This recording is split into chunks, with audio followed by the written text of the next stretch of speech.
Video में editing tool के बारे में जानेंगे। तो यहाँ पर एडिटिंग टूल कुछ है जिसमें से हमको जानना है मिरर, कॉपी, और ये जान चुके हैं मूव, ये भी जान चुके हैं मिरर, स्ट्रेच, स्केल। तो चलिए देखते हैं मिरर, स्केल, स्ट्रेच। तो हम पहले देखते हैं स्केल को। स्केल बेसिकली कि अगर हम बात करें कि इसका एक्चुअल स्केल क्या है, यानी कि जो इसका डायमेंशन है वो है 5, और अगर हम इसके साइज को किसी रेशियो में इंक्रीज या डिक्रीज करते हैं उसको स्केल बोलते हैं। स्केल टू टाइप के होते हैं, एक होता है इनलार्ज स्केल और दूसरा होता है रिड्यूस स्केल। इनलार्ज स्केल में इसको बड़ा करते हैं और रिड्यूस स्केल में इसको छोटा करते हैं, यानी कि अगर हम इसको मूव करके कहीं अलग कर लेते हैं। अब इस पर अप्लाई करते हैं दोनों तरीके से।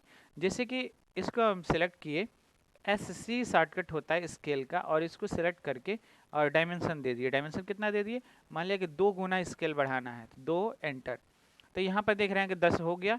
और एक काम और करते हैं, एक डायमेंशन इधर छोड़ दिए हैं तो एक डायमेंशन इधर भी दे देते हैं, यहाँ से यहाँ तक, यानी कि 3 है और एक 5 है।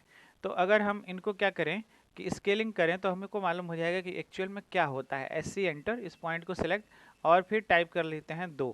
तो क्या हुआ, ये 6 बढ़ गया और ये 10 बन गया, अब बढ़ गया, यानी कि अब ये क्या हो गया, 2:1 में हो गया।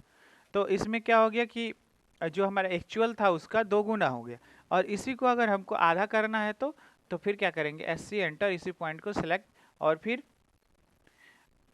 0.5 एंटर। तो क्या हो गया, अपनी एक्चुअल शेप में यानी साइज में आ गया।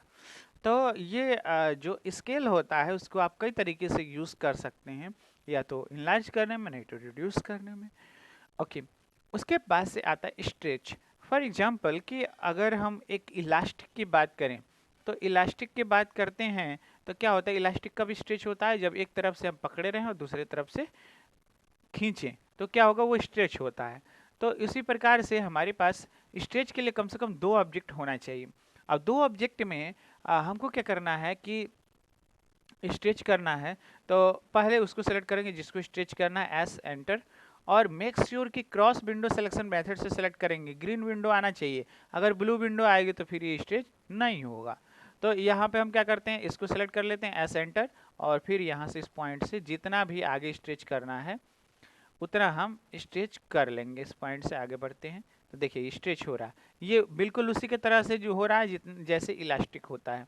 और इस जितना हम वैल्यू डालना चाहते हैं उतना डाल देंगे। अगर इस स्ट्रेट इसको लेके चलना है, यानी कि बिल्कुल सीधा लेके चलना है, तो ऑर्थो बता दिए पहले का कि कभी भी स्ट्रेट वर्क करना है तो ऑर्थो का यूज़ करेंगे। मान लिया 5, तो ये क्या हुआ, 5 mm तक ये क्या हुआ कि बन गया, यानी कि स्ट्रेच हो गया।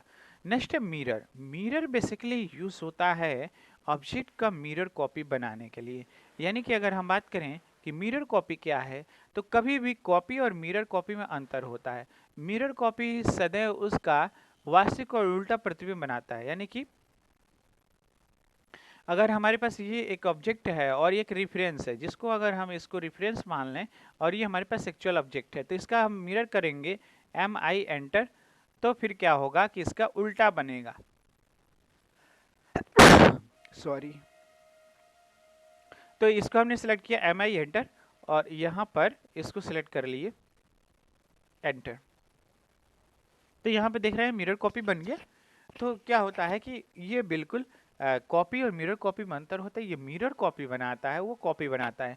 तो इसमें ये जो रेफरेंस है वो कुछ भी हो सकता है, या तो लाइन हो सकता है, नहीं तो पॉइंट हो सकता है।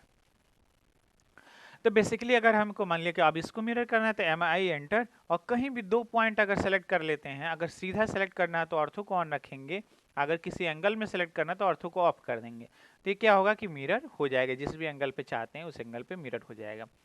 जैसे क्लिक करते हैं आपके सामने 2 मैसेज आता है, 2 मैसेज में एक है यस और दूसरा है नो। तो यस का भी यूज करते हैं, नो का भी यूज करते हैं। जैसे कि जो सोर्स ऑब्जेक्ट है उसको हटा देना है, और अगर हम नहीं हटाना चाहते हैं तो नो रहता है, बाय डिफॉल्ट नो रहता है, इसलिए दोनों बनता है। जब हमको ये करना है, यानी कि जो सोर्स ऑब्जेक्ट से बना हुआ है उसको हटा देना है, जो सोर्स ऑब्जेक्ट था वो हट जाए और जो बना हुआ वो रह जाए।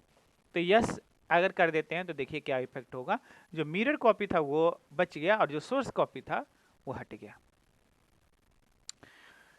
तो यहाँ पे मिरर भी जान चुके हैं, तो चलिए अब इसका यूज देखेंगे ऑब्जेक्ट में। Till then bye and take care.